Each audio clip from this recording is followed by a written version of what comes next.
Hi everyone, my name is Cynthia. Let's talk books. And today I like to talk about the books I read in the month of August. Yes, we're at the end of August. August is a weird month for me, reading-wise, because I always want to read more than I actually read.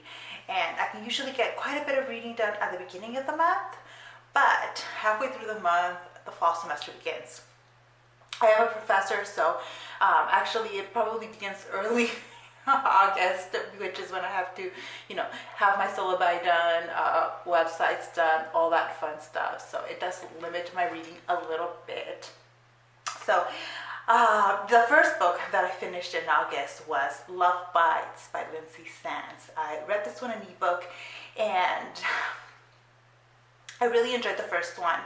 The second one was a little bit slower for me. I think I'm going to give this a 2.5 out of 5 stars because the last third was really good. I enjoyed it. There was a lot of action, but like the first 2/3 of the book I felt were rather slow because a lot of it is repetitive. Like there's certain things that kind of repeat, and I felt like a large chunk of the story doesn't move forward in that first 2/3 of the book, but the humor is still there. This family of vampires I'm still really into, and I have already gotten a couple more of the books. I got really lucky at my local used bookstore, and I got a couple more of the books that are coming up in the series, so I'm still very much into it, but that one was a little bit slow for me. All right, next book that I finished in August was A Winter's Promise by Christelle. I have a full dedicated review of this, so I'm not going to say much. I believe I gave it this 3 out of 5 stars. It's a really solid book, and I know some people read 3 stars as being not very great, but it was good enough for me to continue with the series. I'm going to continue reading it because the magic system, especially here, is really fascinating, and I'm invested in the main character, Ophelia. I want to know what's going to happen to her. I want to see good things happen to her, so I want to keep reading, but there were also limitations in this story, and if you want to hear more about it, you can go to the dedicated review of it. The next book on my list, I DNFed, and I had to figure out how to mark how I was going to basically keep track of DNFs on Goodreads. So I figured that out. But the book was Her Other Secret by HelenKay. I really wanted to love this book. It was a kind of mystery thriller romance set in like an island where a stranger kind of comes on shore. Nobody knows who this is. Only a couple of people see him. Then he shows up dead, and it turns out the stranger is linked to somebody in the island. Actually, one of our main characters. And the main characters were fine, but like I was a third through the book, and I didn't care who did it. I didn't care what the big mystery was. And in a thriller, like, you've got to want, like as a reader, I want to be invested in the murder mystery and wanting to know what happens. And I just was not. And part of it was my mood. I'd been fighting depression for large chunks of August, and this one was just not good enough for me to fight through under those circumstances. So I just decided to DNF, and that really I need to do that a lot more because it's not worth spending time on a book that isn't giving me joy. And that book was definitely not giving me joy. The next book that I finished in August, it definitely gave me a lot of joy. So this was a buddy read with Priscilla at Bookie Charm, and it is Octavia Butler's Fledgling. This is a vampire story that is really great. I love reading unique vampire stories that build their own mythology, and Octavia Butler just did it so brilliantly here. I think this book was originally meant to be as part of a series, but it was the last book that she published before she passed away, and I want more. Like, I just want a lot more of it.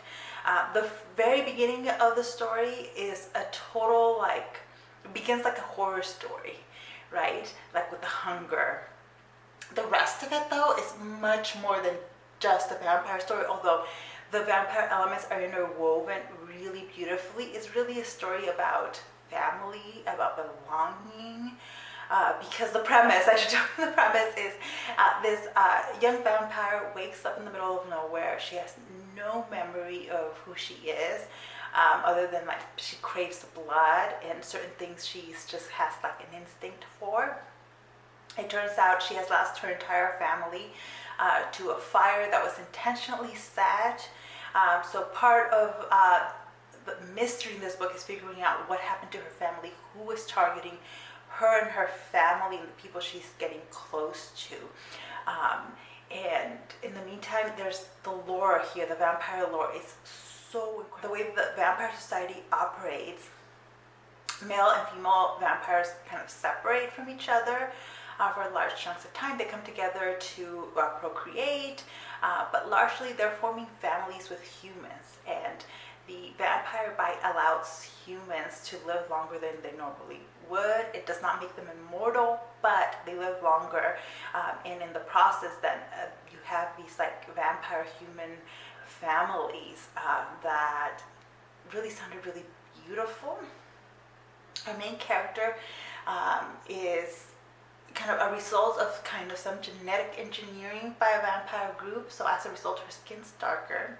And so Octavia Butler is definitely bringing in themes of race and based in people's reactions to this young vampire.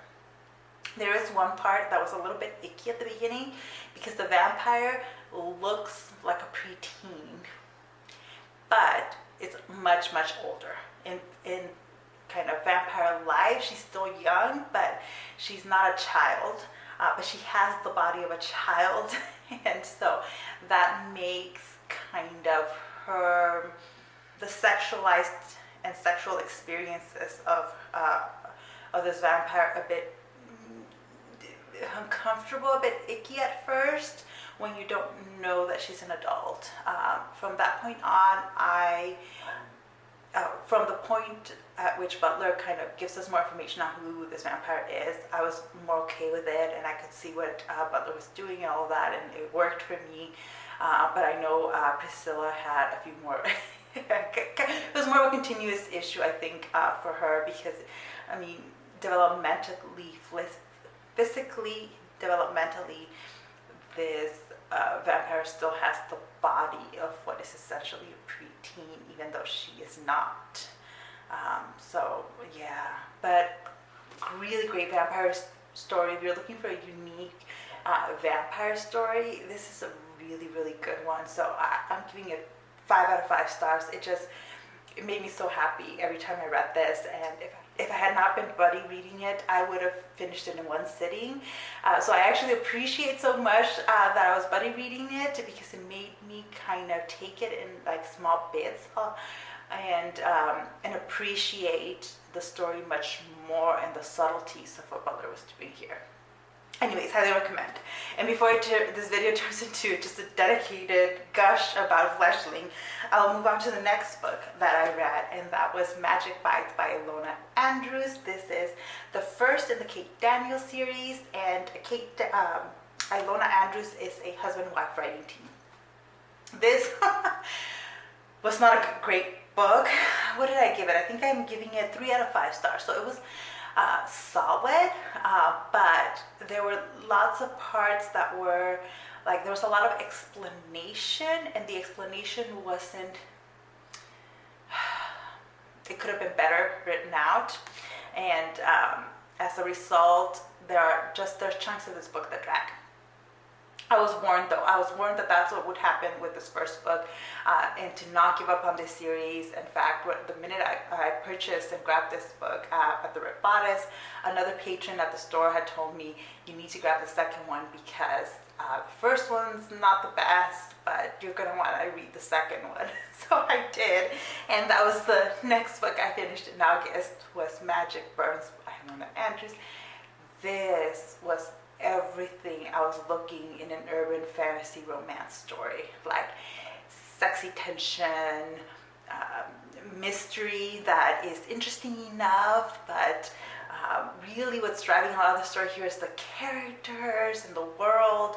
The explanation of the magic in the world of Kate Daniels is so much more succinctly and better like explained in this one that I was like, wait, probably like a nice third of the other book is unnecessary because this one does a lot of the explaining so well. So, in fact, I don't know if this is blasphemy or not, I might even recommend if anybody wants to start the Kate Daniels series, that you can start with this one really, really well without any issues. Really loved it there. What is it about, though? I should tell you a little bit more about Kate Daniels and her world. This is a world in which magic ebbs and flows. Like, the tide of magic versus science has, like, it's like they're in a battle, and right now the world is tilted more in favor of magic, but it's not constant. There are like waves of magic, and when these waves of magic hit, like a lot of the technology in our world doesn't work. So Kate Daniels is a kind of mercenary in this world, and she does kind of different jobs for an agency. When one of the men who essentially like raised her to some extent, who mentored her, turns up dead, and she needs to go investigate, figure out what happened. As a result, she ends up in the path of vampires. Although vampires are not very powerful in this world, it's more about the people that control the vampires. Like, vampires are controllable. And that was really cool. And then she ends up in the world of the like shapeshifters, and that's where the really wonderful chemistry and interactions happen. So I'm definitely going to continue with this series, and if anybody's been thinking about starting with it, I highly recommend it. Next book that I read in August was Harriet Edith. This was my in-person book club book. And what am I giving it? I'm giving it 3 out of 5 stars. This was one of those solid books. It was enjoyable. It was easy to read. Some interesting elements in here, like about Alzheimer's and found family. But like, it was nice. That was it. The premise of it is that our main character, Maggie, learns that she has inherited a house and the mother of an old friend she used to work for. Maggie cleans houses for a living. Even though she has a bachelor's degree, she has chosen to do house cleaning in New York because she thinks she makes more money that way, and she likes cleaning. But now she is faced with the choice of whether she's going to accept this inheritance and take care of an old friend's aging mother who has Alzheimer's. So everything you expect is probably going to happen in here. There are some secrets that are uncovered, bonding that happens. So it's a nice book. I liked it. I liked talking about it with my book club. So that was good. The next book on my that I finished in August is Dactyl Hill Squad by José. This was such a fun book, and yet like full of serious themes. It's a middle grade book, but it's set in the American Civil War, but there are dinosaurs, and our main character Magdalise can basically communicate with dinosaurs, and as a result she's very useful to kind of helping the friends and family that she's building. She's an orphan, lives in an orphanage, and these kids end up having to fight for their lives, trying to fight for freedom, and in the middle of the American Civil War, and it's full of really interesting themes. This is a book that, like, if I had found this book as a child, I would have loved it. As an adult, I really enjoyed it. The history is handled really, really well. There are sections in the back in which José kind of explains some of the history that he is basing his book on, and I can just tell he knows what he's talking about. It was clear when I was reading it, though, and if you like reading middle grade, if you want to get into middle grade, or if you have someone within that age group that is interested in like historical fantasy, this is a really, really great one, full of interesting, diverse characters, fun action. This is a very plot-driven book, so it just keeps you wanting to read, and it was quite good. So I'm giving it 4 out of 5 stars, and yeah, I'm really glad that I have found this book.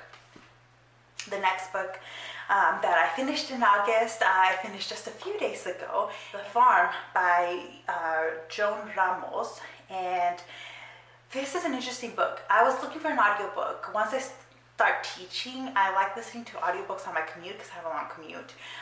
And this one was on my TBR and was available at my local library. So I picked it up, and I was kind of delaying reading it because I thought it was going to be a depressing dystopian type book. When you hear The Farm and you know that it's going to involve pregnancy issues, you're thinking, oh, this is like a Handmaid's Tale type of thing. No, this is set in like present. It's fictionalized, obviously, but it's about surrogacy. The Farm refers to a facility that holds women who are doing the job of being surrogates for couples who either can't or for whatever reason don't want to have children, don't want to carry a child themselves, so they pay somebody else to carry the child for the 9-10 months of pregnancy. And it's just, there's a lot of really interesting themes in this story, like the issue of class is analyzed in this book, the issue of race, like a lot of these surrogates are immigrant women who are in need of money, and but the typical clients typically prefer and sometimes are willing to pay for lighter skinned women to be their surrogates, and especially white women to be their surrogates. And so anyways, I found all those discussions really, really fascinating. You have multiple points of view here, so like you get to see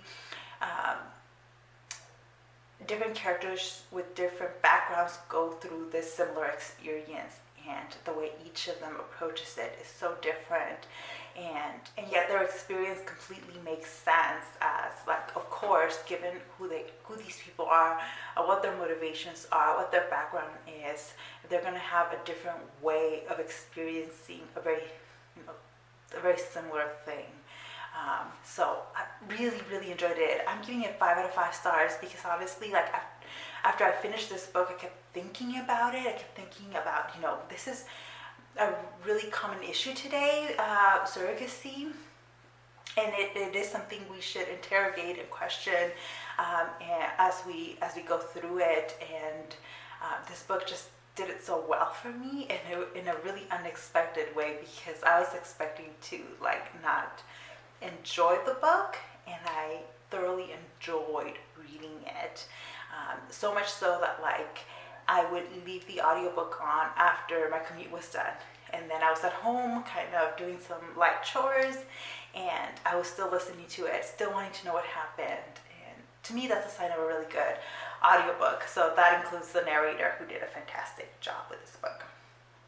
And the last book that I just finished right in time to get it in for this August wrap up was The Rose by Tiffany Reisz. This was another book that it just hit me right in the spot at the right time. It's wonderful. So it's about a couple who meet at a party. Our main character, Leah, is a wealthy British woman, still lives with her parents, but because they live in a really big house. But they're throwing her a birthday party, and she's just trying to make sure that her parents don't find out that she runs an escort service, right? But in comes August Bowman, who is interested in a gift that her father got her. Turns out he got her this cup that comes from ancient Greece, and that is used in what he is saying is the cult of Eros, and that it belongs to the people who worship Eros, and you would like to have it, please. And she's like, no.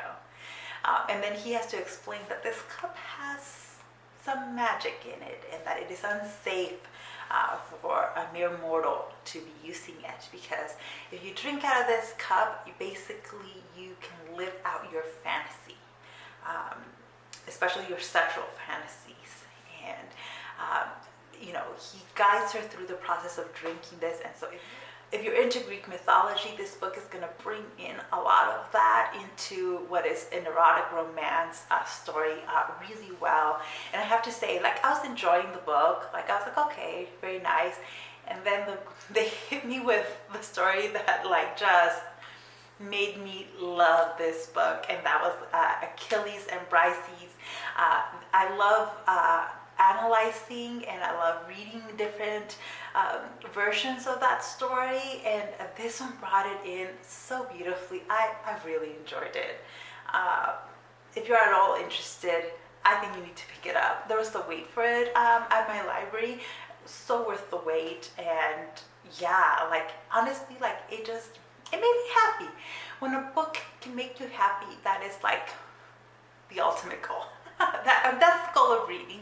And these last couple of books here in August really made me happy, have kind of stuck with me even after finishing them, and I am so glad I got to read them. So I have to really thank Kasen over at Always Doing, because she's the one that read The Rose and recommended it, and why it was even on my radar. So thank you so much, because I ended up enjoying it. And with this last one, I wasn't 100% sure what rating to give it, because there is a little bit, kind of the way things are wrapped up at the end are a bit like, oh, okay. Nothing all that, nothing really stood out a whole lot about that ending, but it just, you know what, made me happy, and that to me is a 5-star. It made me happy, that's a 5-star, especially in a month in which I kind of, where it was not easy for a story and a book to make me that happy. These last two really just did it, and I am sensing a shifting in my mood too, so that might have contributed to it and enhanced my experience with these last two ones. But now I am rambling, so I will wrap it up right here. Let me know if you read any of these books, or if you'd like to pick them up at all. And thank you so much for watching. I'll see you in the next one. Bye.